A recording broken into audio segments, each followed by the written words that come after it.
The wind carved its way through the canyon like a blade, whistling past the weathered cabin that sat perched on the mountainside like a forgotten prayer.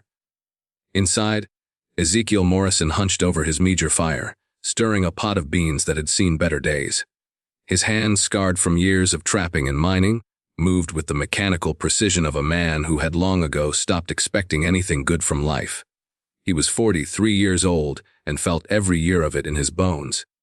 The mountain had been his home for the better part of 2 decades, ever since the fever took his wife and child back in Colorado Springs. He'd come here to die, really. But the mountain had other plans. It kept him alive, kept him breathing, kept him moving through the endless cycle of seasons that blurred together like watercolors in the rain. The sound of hooves on the rocky trail outside made him pause, spoon halfway to his mouth. Visitors were rare up here and usually meant trouble. He set down his bowl and reached for the rifle that never left his side, moving to the small window carved into the log wall. Through the grimy glass, he could see 3 riders approaching, their horses picking their way carefully up the treacherous path. Ezekiel recognized the lead rider immediately. Snake Williams, a man whose reputation preceded him like the smell of death. Williams ran a string of saloons and worse establishments throughout the territory, dealing in flesh and misery with equal enthusiasm. The 2 men riding with him looked like the kind of hired muscle that asked no questions and felt no remorse. Williams dismounted with theatrical flair, his silver spurs jingling as his boots hit the rocky ground. He was a thin man with pale eyes and a smile that never reached them, dressed in a black suit that somehow remained pristine despite the dusty ride. Behind him, one of his men helped a young woman down from her horse, and Ezekiel's breath caught in his throat. She couldn't have been more than 20, with dark hair that hung in tangled waves around her shoulders and a face that spoke of Cherokee blood mixed with something else, maybe Irish. Her dress was torn and dirty, and even from this distance Ezekiel could see the fear in her dark eyes. She moved like a wounded animal, every muscle tense and ready to flee. "Morrison," Williams called out, his voice echoing off the canyon walls. "I know you're in there, you old hermit. Come on out, got some business to discuss." Ezekiel considered his options.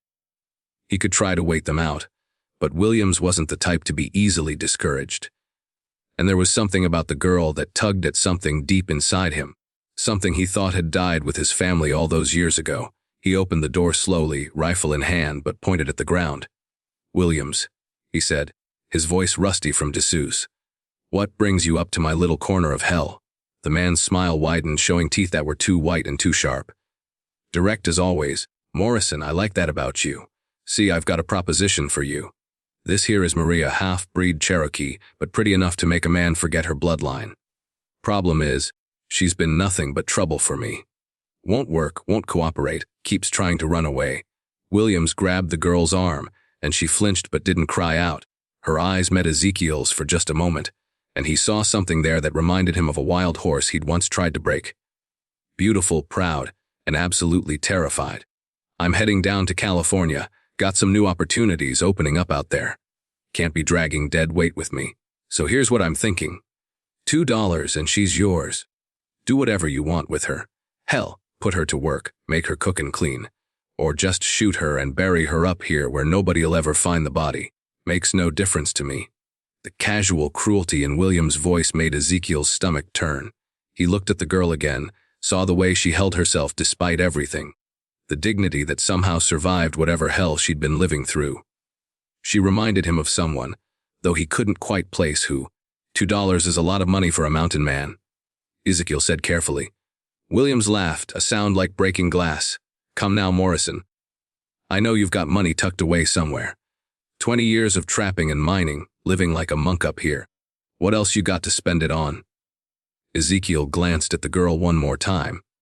She was looking at him now with something that might have been hope, though she was trying hard to hide it. In her face, he suddenly saw his own daughter, Sarah, who would have been about this age if the fever hadn't taken her. The resemblance wasn't physical, but something deeper, something in the eyes. "I'll give you $1, he said. Williams' expression hardened. "I said $2. $1, Ezekiel repeated. "And you leave my mountain and never come back. That's the deal." For a moment, the tension hung in the air like smoke. Williams' hand moved toward his gun, but Ezekiel shifted his rifle almost imperceptibly, and the message was clear. This was Ezekiel's territory, And he knew every rock, every tree, every hiding place. Williams might be dangerous in town, but up here, he was just another fool city boy who'd bitten off more than he could chew. $1. Williams said finally, his voice tight with barely controlled anger. But I want it known that you bought damaged goods. She's not right in the head, won't talk most of the time, and she's got the devil in her, mark my words. Ezekiel reached into his pocket and pulled out a worn silver dollar, one of the few he had left. He tossed it to Williams, who caught it and examined it like he was checking for counterfeits. Pleasure doing business with you, Morrison, Williams said, pocketing the coin. He grabbed the girl's face roughly, forcing her to look at him. You belong to him now, understand? You try to run, and I'll hunt you down and make you wish you'd never been born. He released her so suddenly that she stumbled, then mounted his horse with fluid grace. Enjoy your purchase, Morrison. Something tells me you're going to regret this. The three men rode away, leaving Ezekiel alone with the girl in the gathering dusk. She stood perfectly still, watching him with those dark eyes, waiting to see what kind of monster she'd been sold to. The silence stretched between them like a chasm. What's your name? He asked finally. She didn't answer, just stared at him with a mixture of fear and defiance that reminded him so strongly of Sarah that his chest tightened. My name's Ezekiel, he said. Ezekiel Morrison. This is my cabin, and I suppose now it's yours too, at least for a while. Still no response. He gestured toward the door. You hungry? Got some beans cooking. Not much, but it's hot and it'll fill your belly. She followed him inside, moving like a wild animal entering a trap, ready to bolt at the first sign of danger. The cabin was small and sparse, furnished with only the bare necessities. A bed in one corner, a table and 2 chairs, shelves lined with supplies and books, and the fireplace that served as both heat and cooking area. Ezekiel ladled beans into a second bowl and set it on the table, then sat down across from her and continued eating his own portion. She remained standing by the door, eyeing the food like it might be poisoned. It's not poisoned, he said, reading her thoughts. And I'm not going to hurt you. I don't know what that bastard Williams told you about me, but I'm not like him. She moved to the table slowly, her eyes never leaving his face. She picked up the spoon and took a small bite, then another, and suddenly she was eating like she hadn't seen food in days, which was probably true. Slow down, Ezekiel said gently. You'll make yourself sick. She paused, looking up at him with something that might have been gratitude, then forced herself to eat more slowly. When she finished, she sat back and studied him with intelligent eyes that seemed to be weighing and measuring everything about him. I know you can talk, he said. Williams mentioned it. I'm not going to force you to, but it would make things easier if I knew something about you, like how you ended up with that snake. She was quiet for a long moment, then spoke in a voice that was softer than he'd expected. My mother was Cherokeed. My father was Irish, a trader who came through our village when I was small. He left before I was born. Her English was perfect, with just a hint of an accent that spoke of education. This wasn't some ignorant savage as Williams had implied. This was an educated woman who'd fallen on hard times. What happened to your mother? Smallpox. 3 years ago. I was living with my aunt's family, but times got hard. Food was scarce, and I was just another mouth to feed. When Williams came through offering work in his saloon, my uncle thought it was a good opportunity. But it wasn't work in the saloon.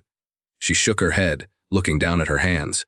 Not the kind of work he promised. Ezekiel felt anger rise in his chest, hot and familiar. It was the same rage he'd felt when the doctor told him there was nothing more he could do for his wife and daughter, the helpless fury at a world that seemed designed to crush anything good and innocent. Well, he said finally, you're safe now.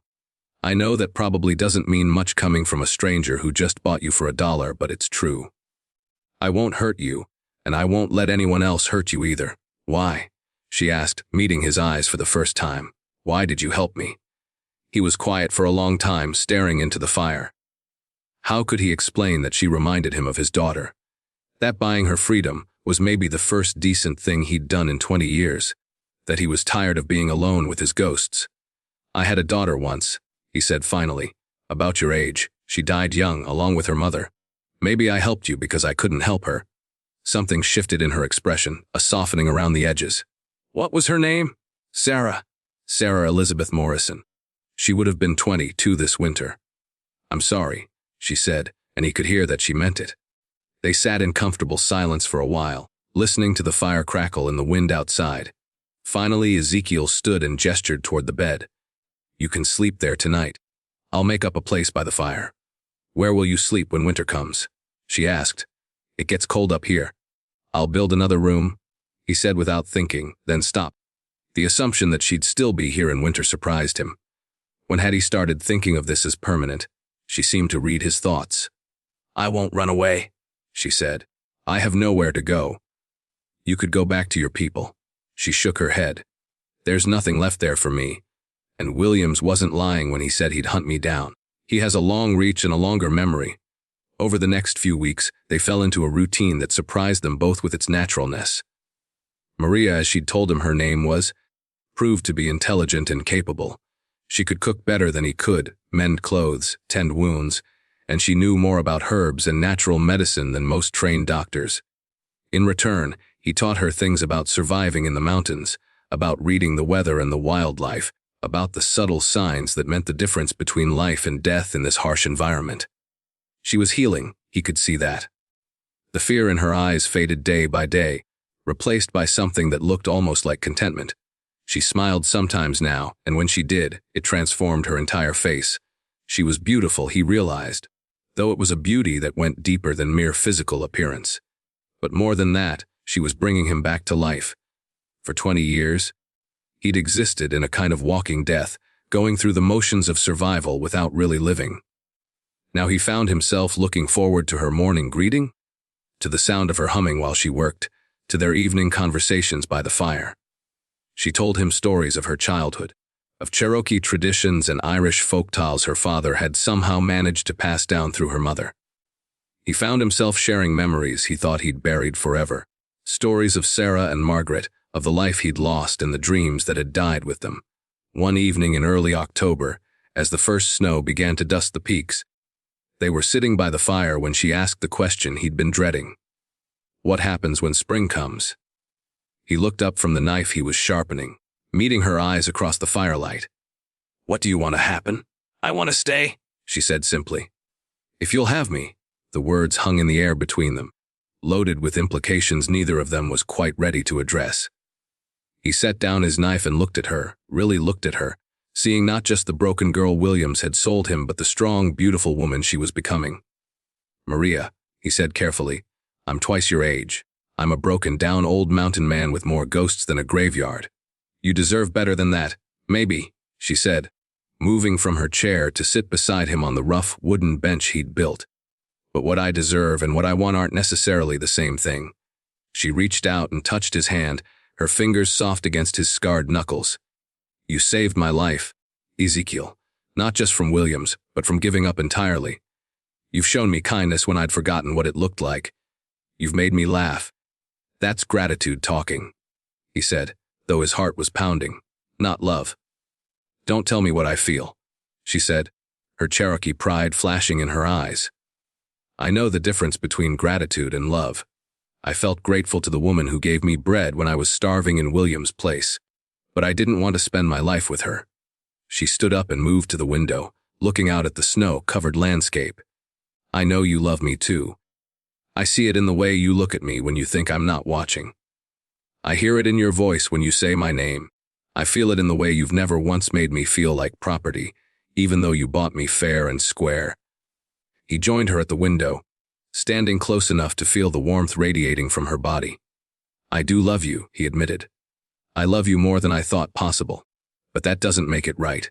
She turned to face him, her dark eyes serious. "Right according to who?"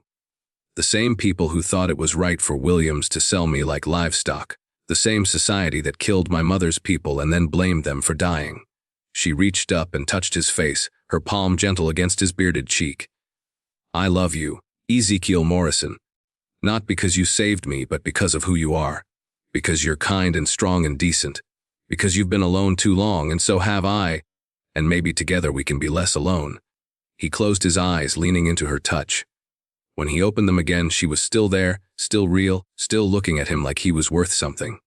"If I kiss you," he said, "there's no going back. We'll be committed to this, whatever this is." "I know," she whispered.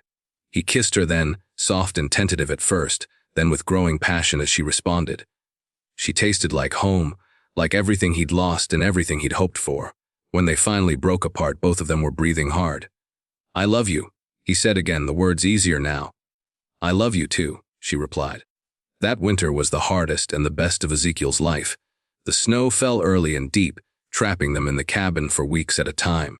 But instead of the grinding loneliness he'd experienced in winters past, he found himself looking forward to the long nights by the fire, to waking up next to Maria's warm body, to the simple pleasure of sharing his life with someone who cared about him.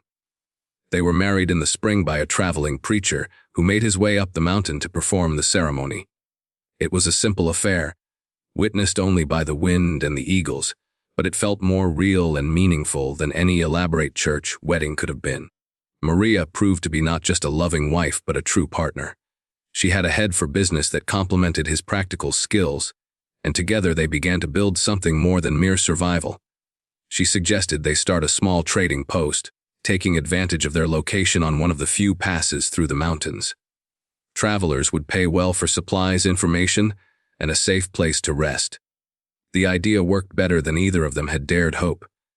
By their second summer together, they had regular customers, both travelers heading west and locals from the settlements below who made the climb for Maria's medicinal herbs and Ezekiel's metalwork. But their greatest joy came in the spring of their third year together, when Maria told him she was pregnant. He was terrified and thrilled in equal measure, memories of losing Sarah and Margaret mixing with hope for the future. "What if something happens?" he asked one night, his hand resting on her still, flat belly. "Something might happen," she said calmly. "But something might not happen too. And if we spend our whole lives worrying about what might go wrong, we'll miss all the things that go right." She was right, as she usually was. Their son was born on a crisp October morning, healthy and loud and perfect. They named him Samuel, after Ezekiel's father, and watching Maria hold their child, Ezekiel felt his heart expand in ways he hadn't known were possible. Samuel was followed 2 years later by a daughter they named Hope, and then another son they called David. The cabin expanded with their family, room by room, until it was less a cabin than a small ranch house perched on the mountainside. The children grew up wild and free, learning to read from their mother and to hunt and trap from their father. They spoke both English and Cherokee, honoring both sides of their heritage. They were strong and smart and kind, everything their parents could have hoped for. Years passed in a blur of happiness and hard work. Ezekiel aged gracefully, his hair going white but his body remaining strong from the mountain life. Maria grew more beautiful with each passing year, her face lined with laughter and wisdom. Their children grew up and started families of their own, though they remained close to the mountain that had shaped them. One evening, when Ezekiel was in his 70s and Maria in her 50s, they sat on the porch they'd built overlooking the valley, watching the sunset paint the peaks in shades of gold and red. Their youngest grandchild was playing at their feet, chasing fireflies in the gathering dusk. "Do you ever regret it?" Ezekiel asked, taking her hand in his. "Coming up here with a crazy old mountain man."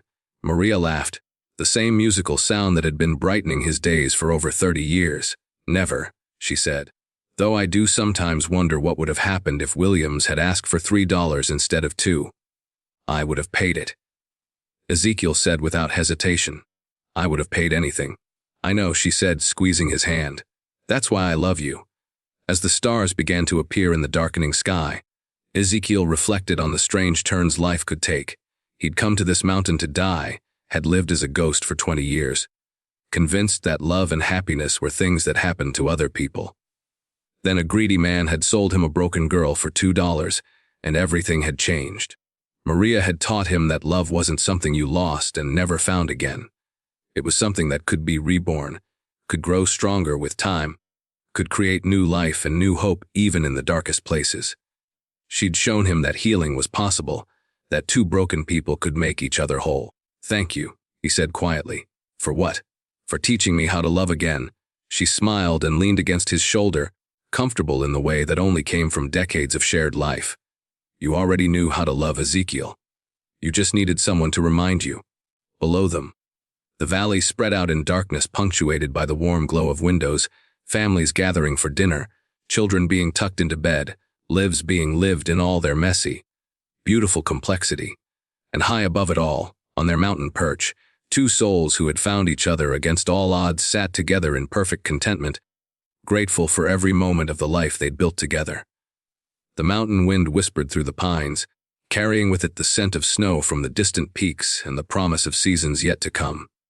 But Ezekiel Morrison was no longer afraid of the future. He had love, he had family, and he had learned that sometimes the best things in life came disguised as the worst, sold by devils and paid for with the last coins in your pocket.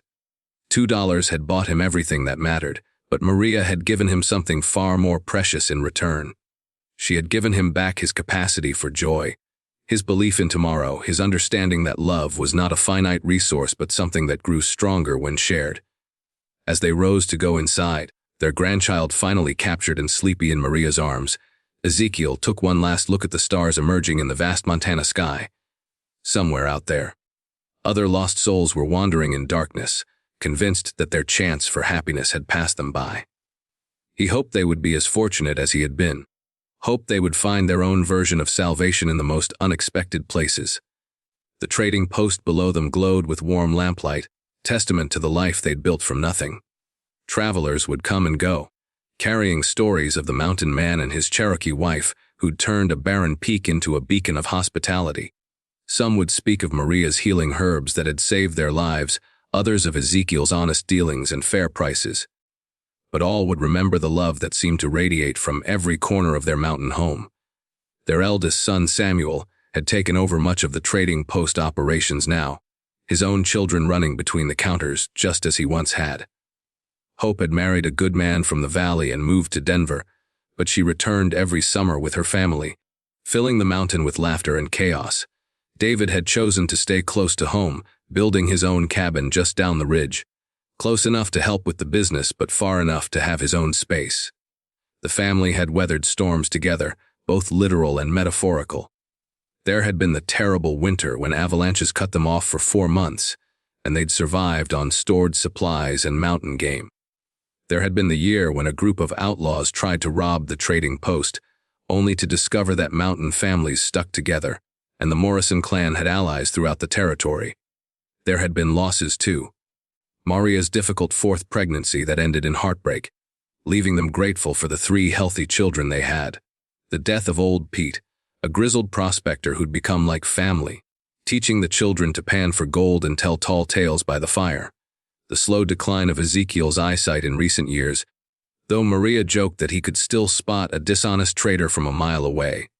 But through it all, their love had remained constant, deepening with each shared sunrise, each crisis weathered together, each small victory celebrated as a family. Maria had indeed taught Ezekiel how to love, but perhaps more importantly, she'd taught him how to let himself be loved in return. As they settled into their familiar evening routine, Maria reading aloud from one of the many books that now lined their shelves while Ezekiel whittled small toys for the grandchildren, he marveled at the strange arithmetic of their life. $1 had seemed like such a small amount to pay for a human life, even in those desperate circumstances. Yet what had grown from that transaction was beyond price. Their love story had become legend in the territory, told and retold around campfires and in saloons, usually growing more elaborate with each telling. Some versions had Ezekiel fighting off a dozen of William's men single-handedly. Others claimed Maria was a Cherokee princess fleeing an arranged marriage. The truth was both simpler and more profound than any legend. 2 broken people had found each other in the wilderness and chosen to heal together. They'd built something lasting from nothing more than hope, hard work, and the radical decision to trust in love despite all the evidence that the world was a cruel and heartless place. Now, as autumn painted the mountains in brilliant reds and golds, as their grandchildren played in the same meadows where their own children had learned to walk, Ezekiel understood that the $2 had been the best investment of his life. Not because he'd purchased a wife, but because he'd chosen to see the humanity in someone else's pain and act on that recognition. Maria looked up from her book, catching him watching her with that expression she'd learned to recognize over the decades. "What are you thinking about, old man?" "Just wondering what would have happened if I'd been too cheap to spend that $1, he said with a grin. "Well," she said, closing the book and moving to sit beside him, "I suppose I'd have ended up with some other lonely mountain man, and you'd still be up here talking to the wind and calling it conversation." "Probably," he agreed, putting his arm around her. Lucky for both of us, I was feeling generous that day. She laughed, the sound still as beautiful to him as it had been 35 years ago. Generous. You bargained Williams down from $2 to $1. Best negotiating I ever did, Ezekiel said, kissing the top of her head. Though I would have paid 10 times that if I'd known what I was really buying. And what was that? The rest of my life, he said simply. Outside, the first snows of winter began to fall, dusting the world in pristine white. Inside their warm home, surrounded by the evidence of a life well lived, Ezekiel Morrison held his wife close and marveled at the mysterious ways that grace could enter a man's life. Sometimes it came as a gentle rain after drought. Sometimes it arrived as an unexpected inheritance or a letter bringing good news. And sometimes, just sometimes, it came disguised as a terrified young woman being sold by a devil for pocket change, carrying within her broken heart the seeds of a love story that would echo through the mountains for generations to come. Because sometimes angels came dressed as Cherokee girls sold by devils for pocket change. And sometimes the best investment a man could make was buying someone's freedom and discovering that in doing so, he'd purchased his own.